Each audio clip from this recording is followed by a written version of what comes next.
fa'ud. Kalau dia tangkap kamu lagi, dia kembali berbuat begitu kepada kamu, maka kamu lakukan hal yang kayak tadi.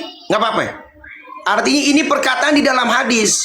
Ammar bin Yasir mengadu, aku disuruh memuji Tuhan-Tuhan mereka, bukan wasilah-wasilah mereka, bukan. Ma na'budu illa liyuqarribuna ilallahi zulfa. Itu kan mereka mengaku-ngaku bahwa itu adalah patung wasilah, bukan wasilah.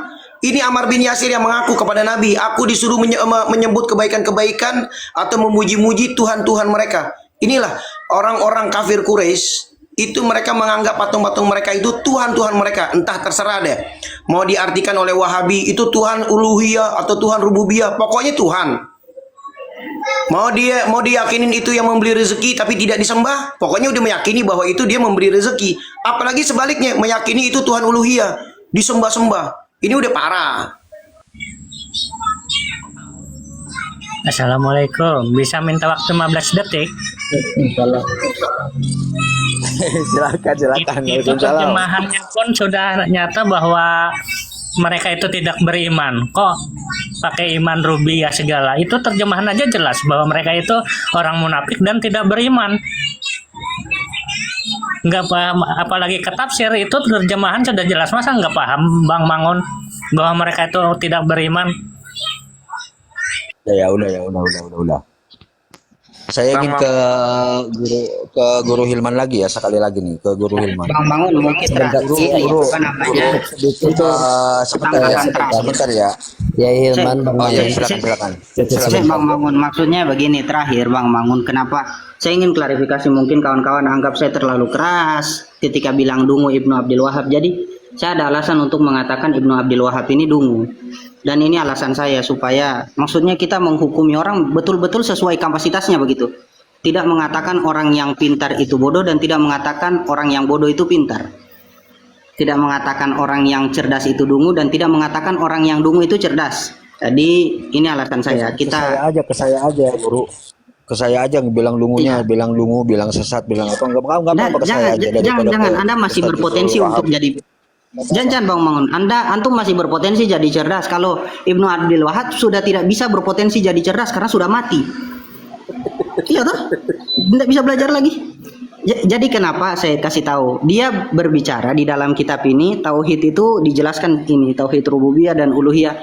Nah, Ibnu Abdul Wahab ini saya kasih tahu dia itu lahir keluar dari kemaluan ibunya tahun 1115 Hijriah dan mati di telan tanah tahun 1206 Hijriah. Kalau dia adalah orang yang cerdas, orang yang sering membaca, seharusnya dia mengetahui definisi tauhid. Ternyata tidak. Kita lihat di kitab yang ditulis oleh Imam Muhammad bin Mukarrim bin Ali Abul Fadl Jamaluddin Ibnu Manzur Al-Ansori, nama kitabnya Lisanul Arab. Beliau ini orang yang kembali berpulang ke rahmatullah tahun 711 Hijriah. Jadi Ibnu Abdul Wahab ini anak kemarin sore, jauh dari beliau. Beliau menulis di dalam Lisanul Arab ini pemahaman tentang bahasa Arab. Seharusnya Ibnu Abdul Wahab tahu karena dia lahir di Arab, seharusnya dia paham bahasa Arab. Ternyata tidak. Ibnu Abdul Wahab itu kurang sama dengan unta, lahir di Arab tapi tidak tahu bahasa Arab. Lihat ya, apa yang beliau katakan tentang tauhid itu. Tauhid adalah kata Ibnu Manzur di dalam kitab Lisanul Arabnya. Ini beliau menjelaskan bagaimana orang Arab memahami setiap kata per kata.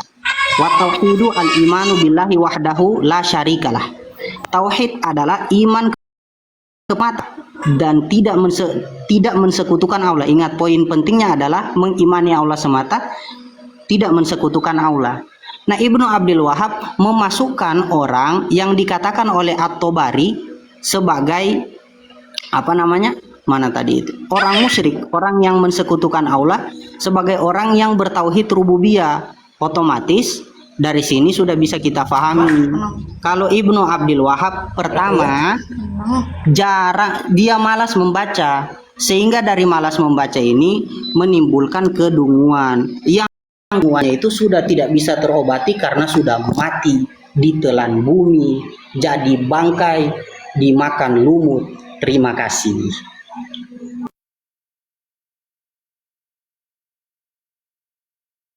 Izin bicara lagi. Sedikit Bang Mangun. Silakan. Barakallahu fiik, Masya Allah. Ini sebenarnya siapapun ya berhak untuk memberikan reaksi, untuk membantah, bahkan untuk sedikit keras ya. Seperti maaf si mahasiswa kehidupan tadi itu terlalu sembrono, dia menyebutkan Asy'ariyah sesat dengan segala macam. Nah itu meremehkan luar biasa. Kalau di luar negeri ada si Muhammad Samsudin itu terkenal. Nah itu kayak begitu, sehingga itu tidak akan memberikan edukasi terhadap para netizen. Jadi nggak akan benar tadi kalau ngobrolnya juga, dia sudah mendominasi, kemudian kualitas ilmunya juga belum teruji. Tapi di luar tema itu, saya akan sedikit izin Bang Mangun dan semuanya, izin menyampaikan bahwa selalu mereka itu menganggap bahwa tauhid yang terbagi terhadap 3 bagian itu merupakan istiqra'i para ulama. Padahal ulama mereka sebenarnya siapapun tidak ada yang mempermasalahkan pembagian tauhid itu. Hatta pembagian tentang sifat wajib yang 20. Karena itu merupakan istiqra'i. Nah, adapun permasalahan besarnya adalah ketika membagi tauhid menjadi 3 bagian, di situ ada pemahaman tauhid rububiyah yang dijelaskan di dalamnya menjadikan orang-orang yang berkiblat ke Ka'bah, melaksanakan sholat 5 waktu, berhaji ke Baitullah dan lain sebagainya, dihukumi sebagai orang-orang musyrik. Nah, ini sementara tuduhan itu tidak benar adanya, karena sudah beratus-ratus tahun amaliyah-amaliyah yang dilakukan oleh kaum muslimin itu tidak ada yang menyatakan begitu. Nah, yang saya sampaikan di sini, orang-orang musyrik itu sebenarnya kalau mereka mengaku-ngaku dengan tauhid rububiyah itu la yaqulunallah, ada dalam beberapa ayat itu, termasuk dalam surat yang tadi dibacakan oleh Bang Mangun tadi. Kalau saya sampaikan di sini ada beberapa ya yang disebutkannya itu banyak sekali ya, di antaranya yang Bang Wangun tadi itu qul man yarzuqukum minas sama'i wal ardi amma yamliku sam'a wal absar wa may yukhrijul hayya minal mayyit, itu kan. Kemudian ayat Az-Zukhruf 78 atau 87, wala in sa'altahum man khalaqahum la yaqulunallah. Apakah sudah pasti setiap orang yang menyebutkan la yaqulunallah bahwa benar-benar mereka akan mengakui bahwa yang menciptakan semuanya adalah Allah, sudah cukup dinyatakan sebagai orang yang bertauhid? Tidak. Kalau bertauhid itu konsekuensi sebentar.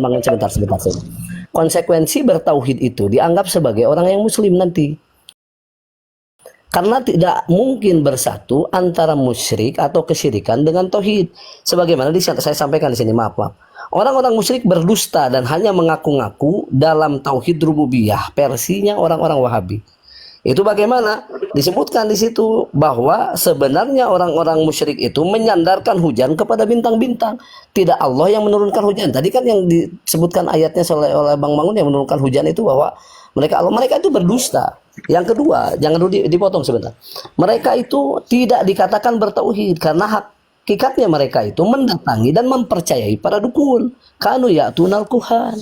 Mereka mendatangi para dukun sehingga mereka bohong. Mereka menyebutkan dengan percaya akan diberikan itu, dengan percaya dipelihara ini, diciptakan. Mereka dusta. Kemudian yang ketiga, yang selanjutnya adalah melakukan tatoyur atau tiaroh mereka itu. Itu yang membatalkan dugaan-dugaan bahwa orang-orang musyrik itu bertauhid. Dusta itu. Bukan bertauhid dia itu. Dia ngaku-ngaku aja. Yang keempat, menganggap seluruh kejadian itu adalah alamiah dan tidak ada peran rububiyah Allah. Nah, ini yang dasar. Mereka itu yansibuna ba'dul hawadis liddahri. Mereka itu menisbahkan segala kejadian-kejadian yang di muka bumi itu adalah kejadian alam semata, tidak ada rububiyah Allah. Jadi bohong menciptakan itu. Yang selanjutnya ada 6 ini. Yang kelima, mereka mengingkari hari kebangkitan. Bagaimana bisa? Kalau mereka meyakini menciptakan itu Allah, menciptakan ini Allah, mereka tidak bertauhid. Mereka itu dusta, jangan percaya sama dustanya ini.